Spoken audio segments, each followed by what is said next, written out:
these people?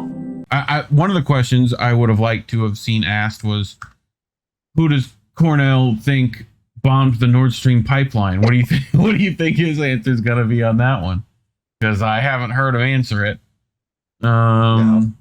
So this guy has, you know him, you love him, Seymour Hersh, in the building tonight.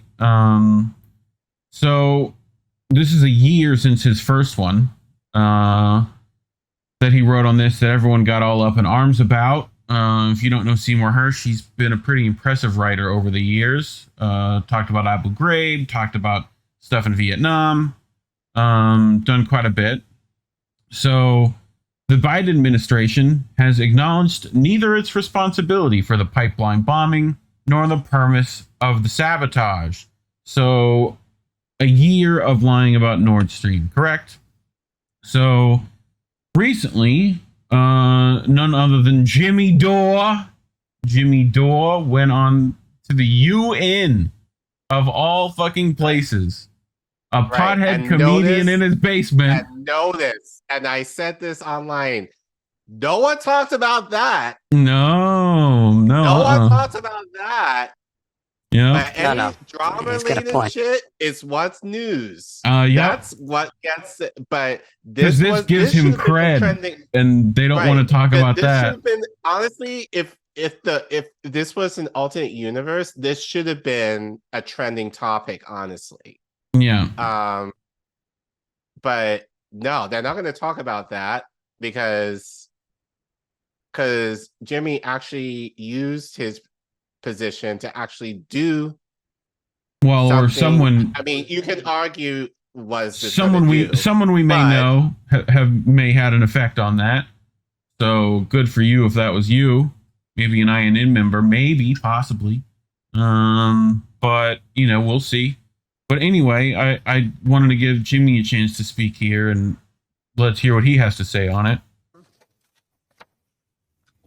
Greetings, Mr. President, distinguished members of the council. I'm here to speak today about the attack on the Nord Stream pipeline that took place 1 year ago on September 26, 2022. 4 explosions ruptured the Nord Stream 1 and 2 pipelines that carried natural gas from Russia to Europe. It was the biggest act of industrial sabotage in human history, severing the main artery for energy from Russia to Germany, cheap energy that was critical to maintaining Germany's industrial base. We have heard every cockamamie and ridiculous theory on how this happened. Now, you don't need to be a genius investigative reporter to figure out who was the culprit of the Nord Stream attack. Incredibly, look at Jimmy trying to sneak cock into the UN. Into the UN. I mean, he put cockamamie, but I know how this man thinks. Don't worry about it. Most Western news outlets ignore the fact that the President of the United States, Joe Biden himself, announced on February 9th, 2022, that he would in fact attack the Nord Stream 2 pipeline, saying, and I quote, "If Russia invades Ukraine, tanks crossing the border again, there will no longer be a Nord Stream 2 pipeline. We will bring an end to it. I promise you, we will be able to do it." Even with that pre-admission of guilt from the President of the United States, most of the Western press remained baffled as to who could have pulled off the greatest act of eco-terrorism in history. Well, luckily, we don't have to rely on my interpretation of President Biden's clear threat to attack the pipelines. We actually have Seymour Hersh, a genius investigative reporter with impeccable reputation and credentials, who reported that in June of 2022, United States Navy divers operating under the cover of a widely publicized summer NATO exercise known as Baltops 22 planted the remotely triggered explosives that 3 months later destroyed 3 of the 4 Nord Stream pipelines, according to a source with direct knowledge of the operational planning.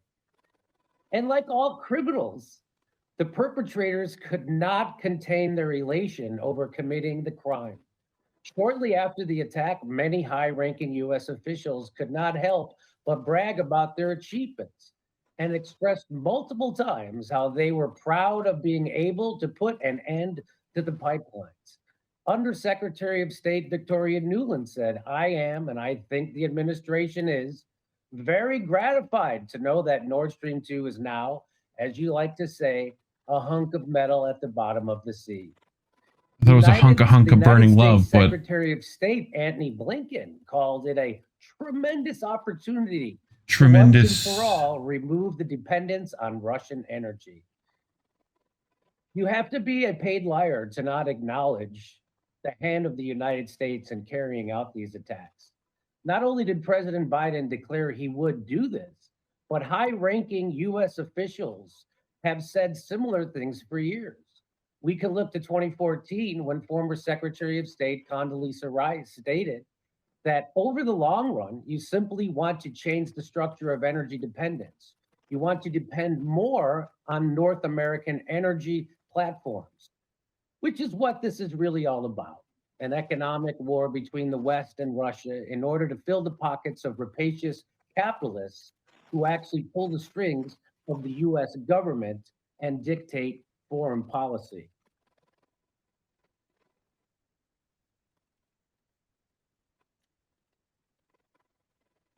So let's pull back and take a look at the context in which this pipeline bombing occurred, shall we? It's all happening under the guise of defending Ukraine from an unprovoked Russian invasion. But of course, that's only true if you start the story of the Ukraine war somewhere near the end of the story instead of the beginning, which would indict Ukraine, the US, and NATO. The US and NATO are to blame, which is why the Western media always leaves the origin of this conflict out of their coverage and leaves most people in the dark with a false version of the cause of the conflict. Most Americans believe that Vladimir Putin woke up one Don day Clark and shared a for no file. particular reason to invade Ukraine and start a war completely out of the blue. This is what supporters of the Ukraine in this war actually believe, because that's the only narrative they hear from their news media, which is funded by the people who profit off this war, the military-industrial complex, the fossil fuel companies in the West, and of course, Wall Street. To make a crude analogy of the Western media's coverage of the Russian invasion is the following.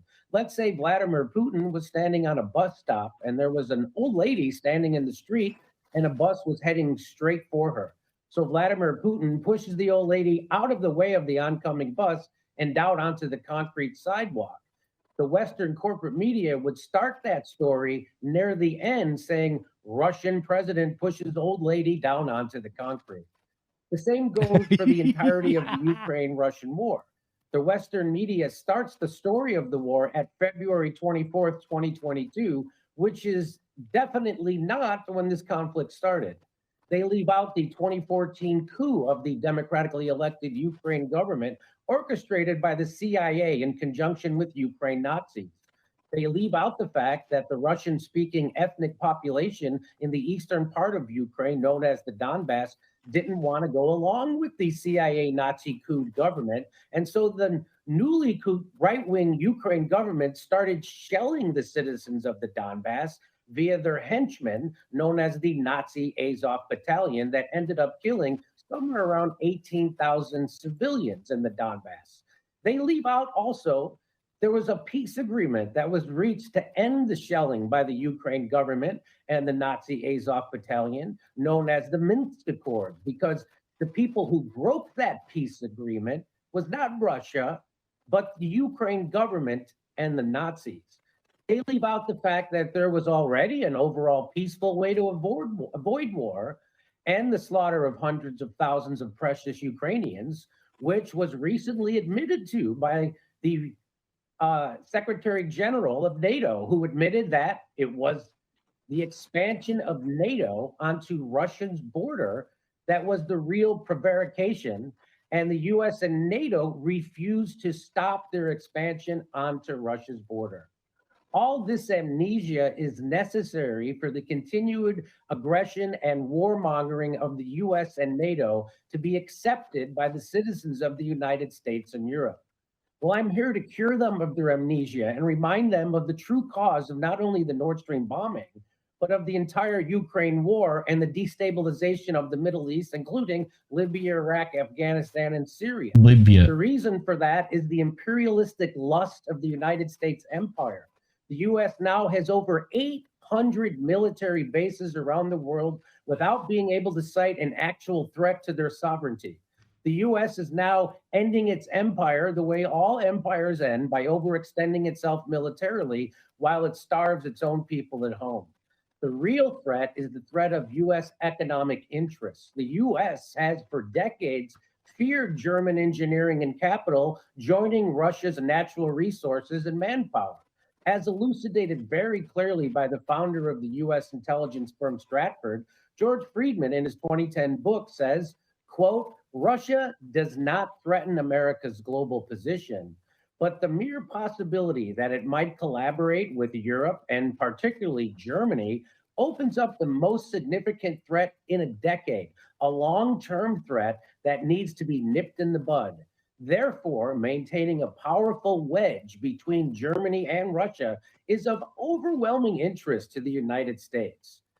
For the U.S., Friedman added in 2015, the primordial fear is German technology and German capital combining with Russian natural resources and Russian manpower to form the only combination that has for centuries scared the hell out of the United States. In this showdown, the U.S. aims to control the line from the Baltics to the Black Sea. Russia, by contrast, must have at least a neutral Ukraine, not a pro-Western Ukraine, because a neutral Ukraine would impede the primordial U.S. goal of a Russian-German fissure. The U.S. has opted for a proxy war instead. The Western governments are silent, even as the U.S. says through anonymous sources that Ukraine is responsible for the Nord Stream attack, but they won't blame them publicly. And so the United States continues to arm Ukraine to the teeth in hopes of extending the war and avoiding peace. The Germans say it's Ukraine, but will not release their official investigation and will not make an announcement.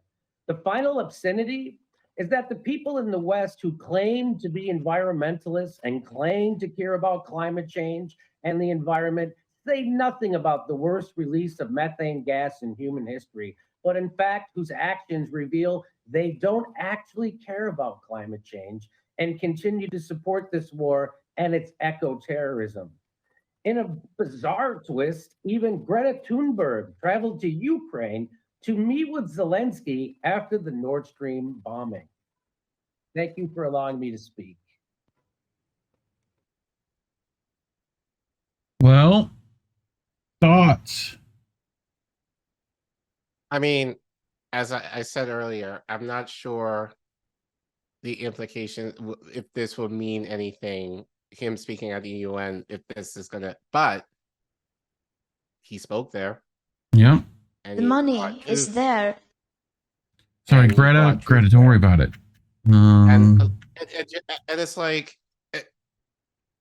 I don't understand this Jimmy hate, because look, I say to people, 90% of the population do not know the fuck who Jimmy Dore is, right? So why are you trying to feature him? Like every drama deal thing related to Jimmy Dore, why you have to feature him in any of his content? But like, if you're gonna do that, be consistent. Like, we criticized Jimmy here. How we criticized him in the last segment, somewhat. You know, I criticize him, and funny enough, the criticism that I get, Jimmy, is what gets pulled, you know, on other channels to use. Yeah. You know, but here is Jimmy actually doing something, you know, speaking truth to power at the UN, you know, whether or not you agree with the absolute implications of that, like, he spoke there and he spoke the truth. And all these channels, crickets. Like, Jimmy is good for views and clicks when it's related to drama, but he's not good for views and clicks in terms of him doing actual important shit. So And you can make you can make criticisms of anybody. Like, hell, you can make criticisms of us, but at least be consistent. Like, if you're going to talk about the bad shit, at least try, and I would hope that you're able to be principled enough and kind of talk about the good shit. Like, we generally do that, even with politicians that we despise. Like, if they do good shit, we will talk about the good shit.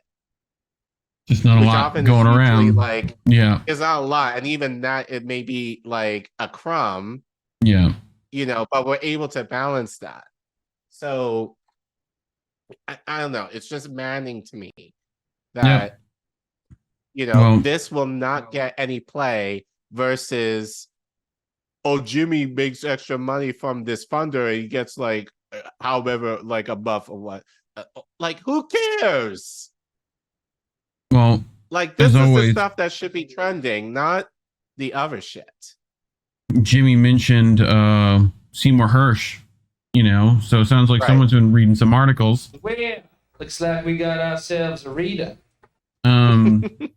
So Seymour Hersh also wrote a follow-up here recently that came out.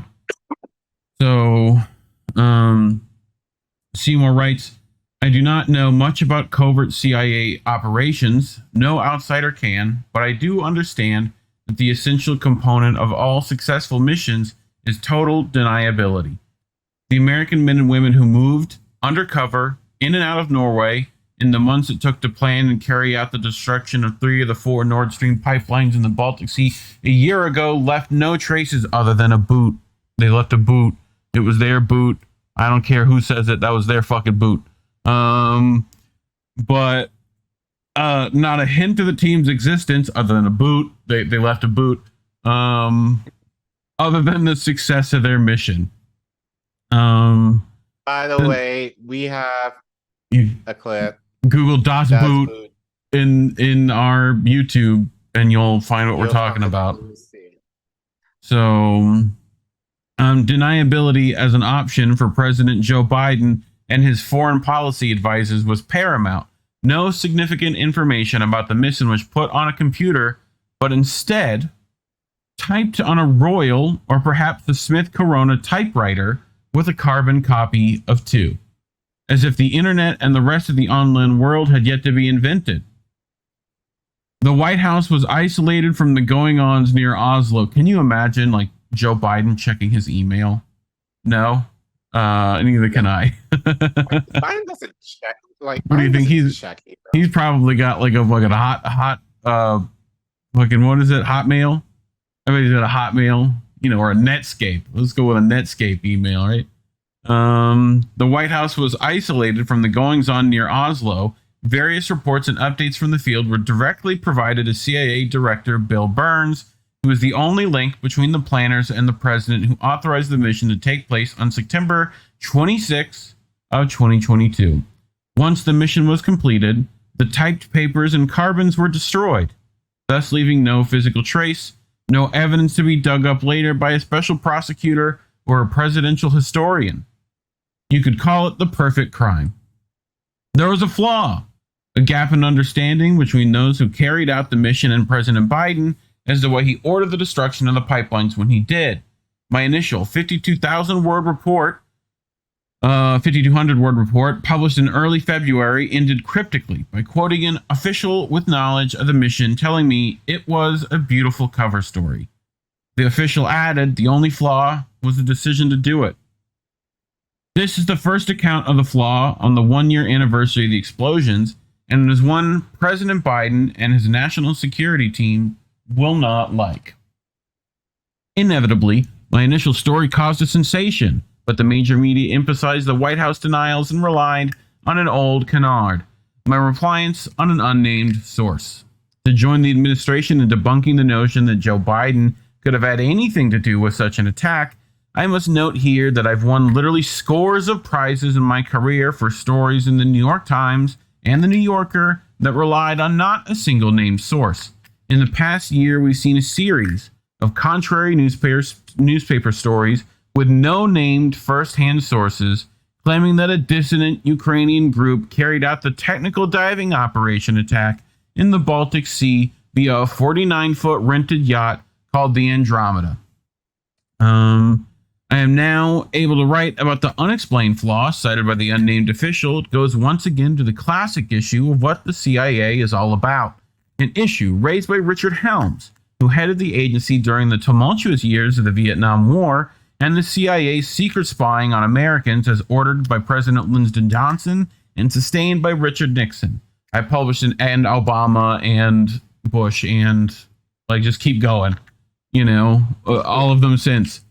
I published an expose in the Times about that spying on December 1974 that led to unprecedented hearings by the Senate into the role of agency in an unsuccessful attempt authorized by President John F. Kennedy to assassinate Cuba's Fidel Castro. Helms told the senators that the issue was whether he, as a CIA director, worked for the Constitution or for the Crown in the person of Presidents Johnson and Nixon. The Church Committee left the issue unresolved, but Helms made it clear he and his agency worked for the top man in the White House. Back to the Nord Stream pipelines, it is important to understand that no Russian gas was flowing to Germany. I've heard another big man in the White House talked about by Hunter Biden. Didn't he say that as well? Yes. Something along those lines. Yes. So, yeah, top man in the White House, not big man, but close enough. Back to the Nord Stream pipelines, it is important to understand that no Russian gas was flowing to Germany through the Nord Stream pipelines. When Biden ordered them blown up last September 26, Nord Stream 1 has been supplying vast amounts of low-cost natural gas to Germany since 2011 and helped bolster Germany's status as a manufacturing and industrial colossus, but it was shut down by Putin at the end of August 2022 as the Ukraine war was at best in a stalemate. Nord Stream 2 was completed in September 2021, but was blocked from delivering gas by the German government headed by Chancellor Olaf Scholz 2 days prior to Russia's invasion of Ukraine. So you got that? So Putin already shut down one end, right? And the Germans shut down the other end on this Nord Stream 2, right? So given Russia's vast stores of natural gas and oil, American presidents since John F. Kennedy have been alert to the potential weaponization of these natural resources for political purposes.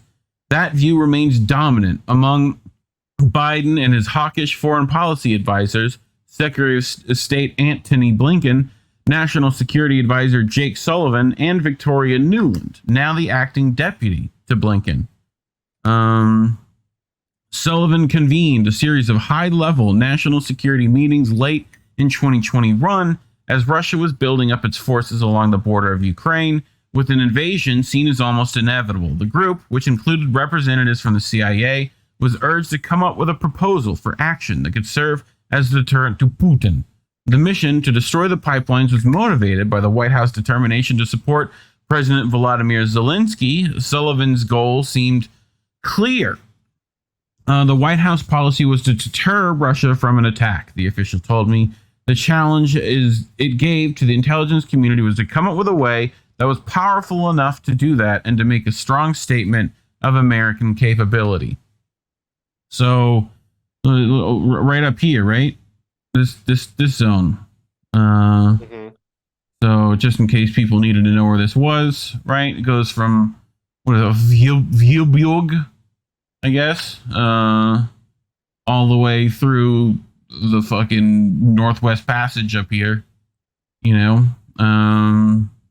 So, right into Germany, right? Everything else is going through Belarus, Ukraine, Crimea, all this zone. But Hersh continues, I now know what I did not know then, the real reason why the Biden administration brought up taking out the Nord Stream pipeline.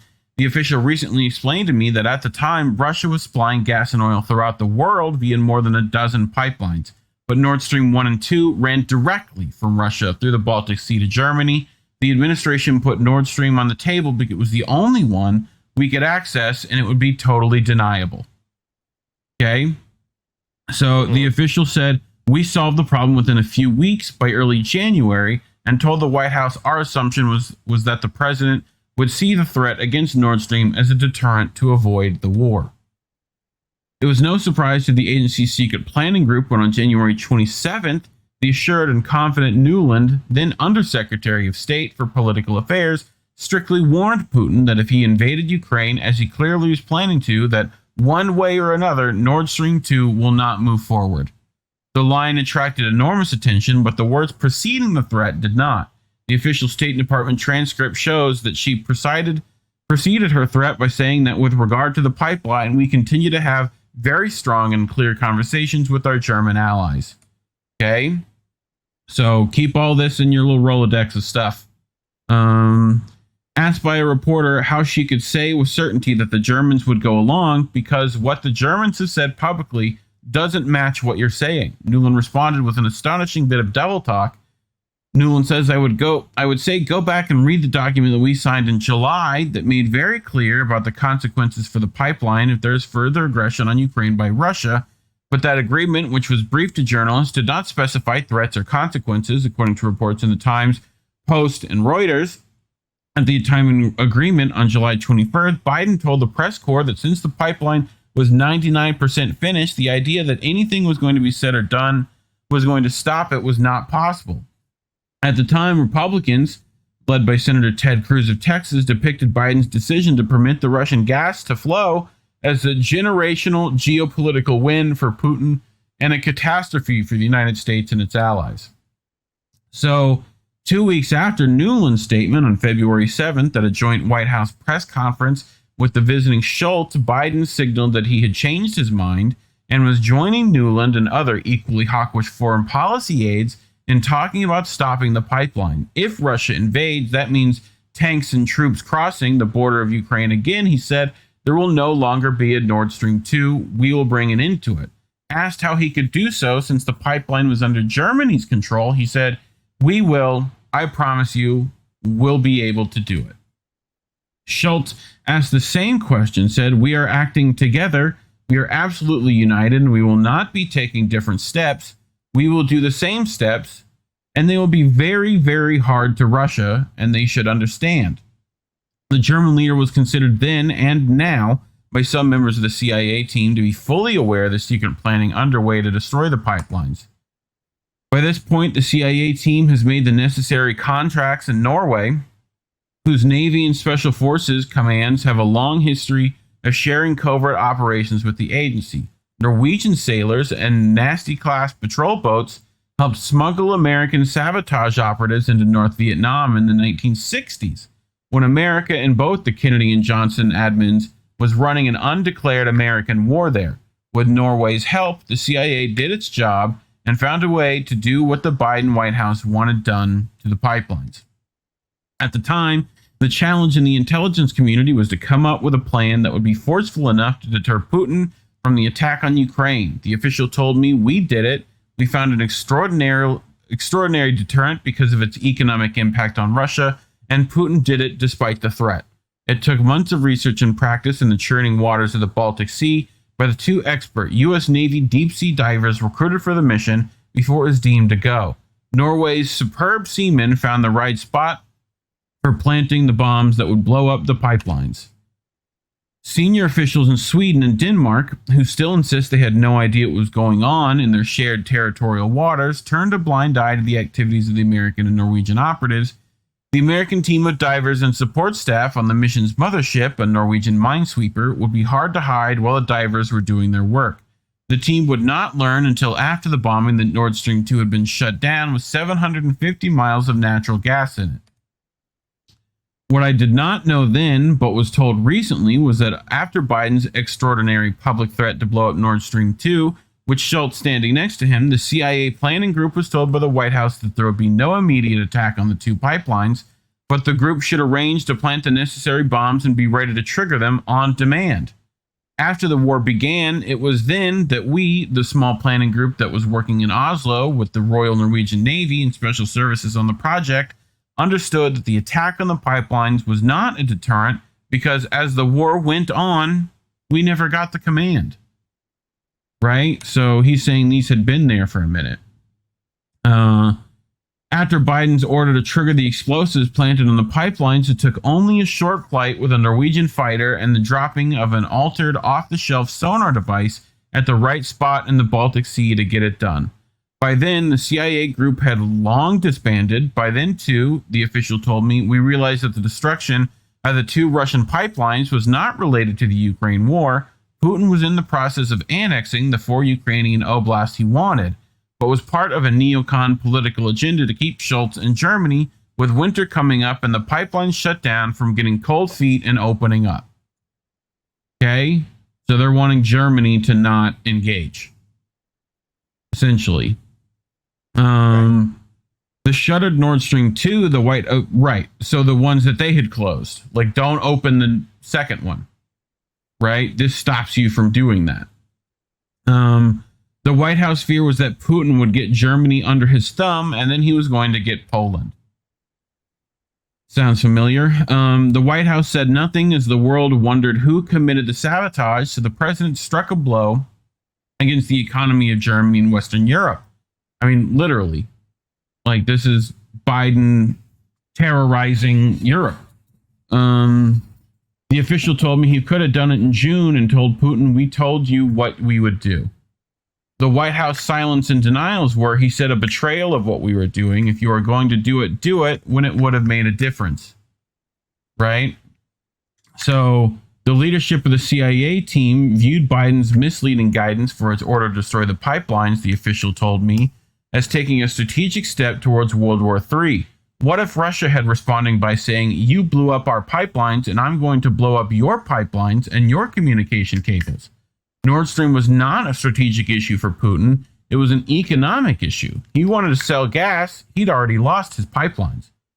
When the Nord Stream 1 and 2 were shut down before the Ukraine war began. So both of those were shut down.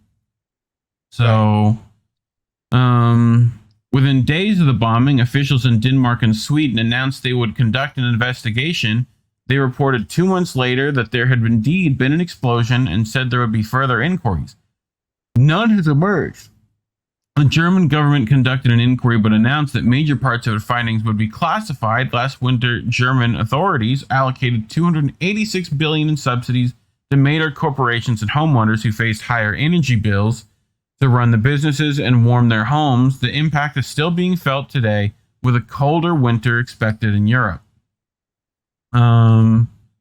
So President Biden waited 4 days before calling the pipeline bombing a deliberate act of sabotage. He said now the Russians are pumping out disinformation about it. Sullivan, who chaired the meetings that led to the proposal to covertly destroy the pipelines, was asked at a later press conference whether the Biden admin now believes that Russia was likely responsible for the act of sabotage. Sullivan's answer, undoubtedly practice, was, well, first, Russia has done what it frequently does when it's responsible for something, which is make accusations that it was really someone else who did it. We've seen this repeatedly over time. Sounds like projection to me. But the president was also clear today that there is more work to do on the investigation before the United States government is prepared to make an attribution in this case. He continued, we will continue to work with our allies and partners to gather all of the facts, and then we will make a determination about where we go from there. Except you couldn't even find a fucking boot. I could find no instances when Sullivan was subsequently asked by someone in the American press about the results of his determination, nor could I find any evidence that Sullivan or the president has been queried since then about the results of the determination about where to go. There is no evidence that President Biden has required the American intelligence community to conduct a major, all-source inquiry into the pipeline bombing. Such requests are known as taskings and are taken seriously inside the government. All of this explains why a routine question I posed a month or so after the bombing to someone with many years in the American intelligence community led me to a truth that no one in America or Germany seems to want to pursue. My question was simple. Who done it, Collin? The Biden administration blew up the pipeline, but the action had little to do with winning or stopping the war in Ukraine, and it resulted from fears in the White House that Germany would waver and turn on the flow of Russian gas, and that Germany and then NATO, for economic reasons, would fall under the sway of Russia and its extensive and inexpensive natural resources, and thus followed the ultimate fear that America would lose its long-standing primacy in Western Europe. Seymour Hersh is a reader-supported publication. To receive new posts and support my work, consider becoming a free or paid subscriber. It's over there on Substack. Links are in the description below for that. If you want to go do that. So, you know, well, yeah. What do you think, Collin? I mean, we've talked about this before. Yep. Different stories, but I don't know. First, there was a lot to kind of take in, but yes, there's a lot going on with all of this story. So, you know, but essentially, what it boils down to is, you know, the U.S. wanted leverage from Russia and are willing to bomb the Nord Stream pipeline and essentially, in a way, fuck over Europe in order to do it. yeah. And have lied about it. Well, the administration has lied about it since. The media, I think, has been a little more now in penance, basically saying, yeah, it's the US. Yeah. So we said it. Like, we said it was us. Right. In no less words. And then we're going, no, well, it was Ukraine. Oh, was it now? Okay. But it's not about what we said it was going to be. That's the whole thing, too. It's that we lied to the Norwegians, too. Like, and they helped us set this up to be a deterrent. And then we just waited for the war to happen anyway. And now NATO had a giant advantage of keeping their allies, you know, because what we all know why they sanction. It's to fight economic wars, right? Which Russia, even at the time, we were saying like, oh, winter's coming, you know, and conveniently those pipelines blow up right about that time, to where Germany's then forced to pay us to keep the lights on at an exorbitant rate. So, and it forced them to not engage with the cheaper Russians. So, you know, but yeah, just America doing America stuff as always. So let us know in the comments who you think did it. You know, try to get some engagement on these clips.